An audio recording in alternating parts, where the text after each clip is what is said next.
Hello there, I'm Geki. Welcome to another one of my reviews.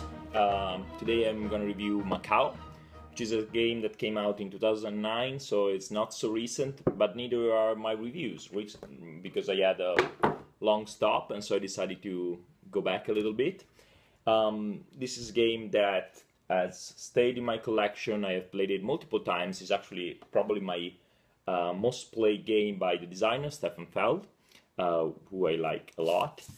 And I'll try to give you a quick overview of the game, but most importantly discuss what I think about it. So in Macao you are working on this board and on your personal tableau or ship. What you do on this board will be collecting goods from this part of the board, and you kind of conquer neighborhoods of the city and they give you different goods, but then you will go around with your ship to deliver around all Europe, although it has nothing to do with geographical Europe. Your boat is composed by this simple tableau where you will be placing cards and this spinning wheel. So for everything you want to do in the game, which is buy the goods, as I explained, moving around on the board and buy points at an exchange rate that changes every round. Every round you will determine how much gold for how many points you can spend. And but most importantly, you will be drafting and buying cards. You draft them at the beginning of each turn, and they will have a cost, which is determined on any card. Is a combination of cubes of different colors, and an effect that varies. Every card is unique in the game, and there are hundreds of them. So to do all of this, you will be spending cubes in various fashions. The game comes with 6 different color cubes, very small little wooden cubes. But the very interesting thing is not how you spend them. Every action costs some cubes. The cards have different intricate combination of cubes. Getting things on the board costs you cubes. Moving around costs you cubes of any color. And even turn order you do with cubes. The only thing you don't do directly with cubes is gold, but you want cards that can turn your cubes into gold. The very interesting thing is the wheel. You will have this thing in front of you, and this is related to both the collection and the consumption of resources. So the interesting thing is the way you get cubes in the game is by choosing dice amongst dice that are rolled every round. They are not exclusive, so you and I could choose exactly the same dice. So every turn, after drafting cards, you will roll the dice, and you could choose 6 red and 3 green, or 1 purple and 6 red, etc., etc. The very interesting thing, though, is that you don't place them in your reserve. You place them on your wheel. So let's say I take 1 gray and 3 green. The number on the wheel indicates not only how many I'm getting, which corresponds to the dice, but when I'm getting them. Because every turn I will be spinning this wheel and make use of all the cubes that are in that position, and only those. Not only you cannot store cubes, but you must use them all, because otherwise they go away.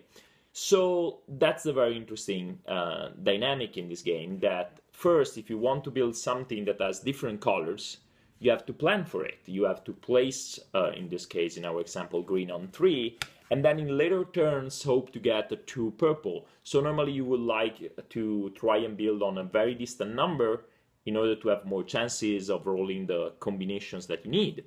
But at the same time, that means that the cards that you really want, that sometimes are very difficult to acquire but also very powerful, won't come out until far later in the game. And the game only takes 12 turns. So after the first few rounds, if you get a 6, yes, you will get a bunch of those cubes, but it will be 2 or 3 rounds from the end of the game. And there are a few combinations that you want to worry about. Cards do all kind of different things. Some of them help you play other cards, others give you additional points for playing cards. A lot of them deal with giving you gold that you can then spend on the conversion chart to get points every round. Some of them will give you rewards or help you get neighborhoods on the board. So I won't go into the detail of the rules, but that's the gist of it. The core of the game is this wheel. And this is what makes this game unique.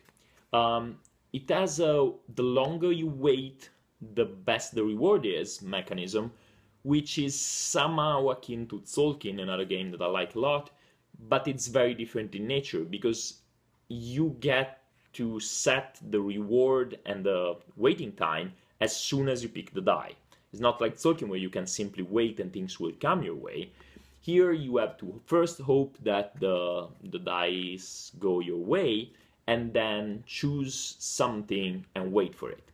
So first there is a risk-reward dynamic. If you choose something hoping to combine it with other colors and get a very good card and then it doesn't happen, too bad for you. So will you risk it and try to go with a 3 and a 4 and only have a couple of chances of rolling the right number afterwards?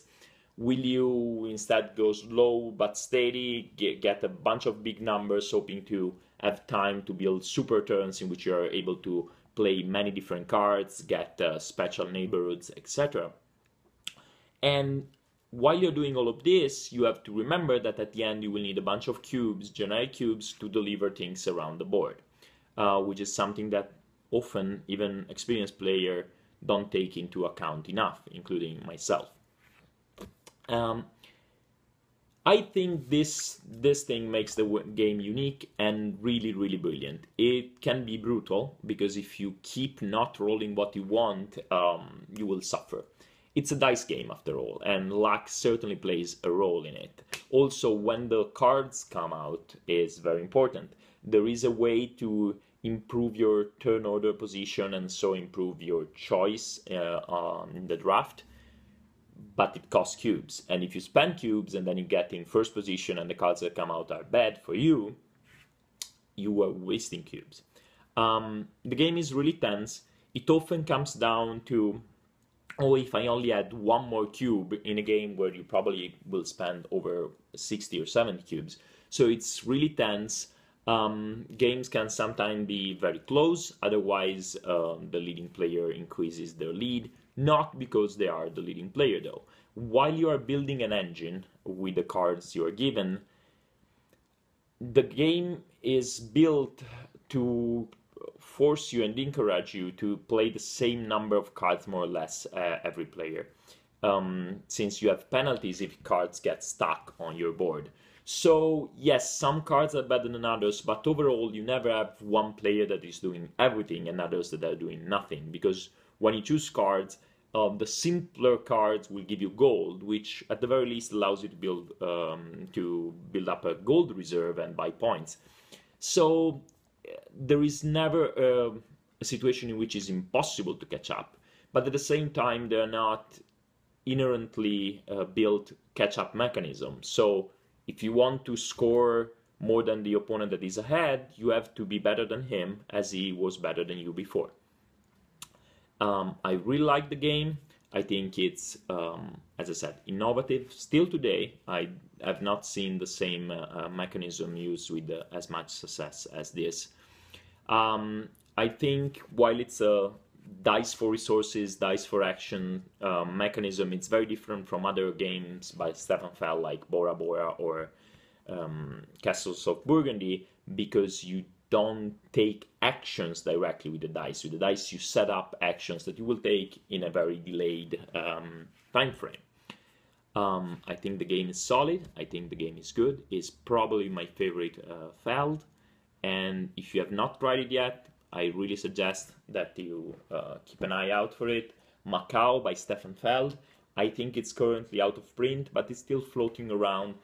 And given how things have been going recently, I wouldn't be surprised if in a year or so we start talking about the new edition of Macao. Thank you for watching. I'm Geki. You can find more of my reviews on my YouTube channel, and have fun playing Macao.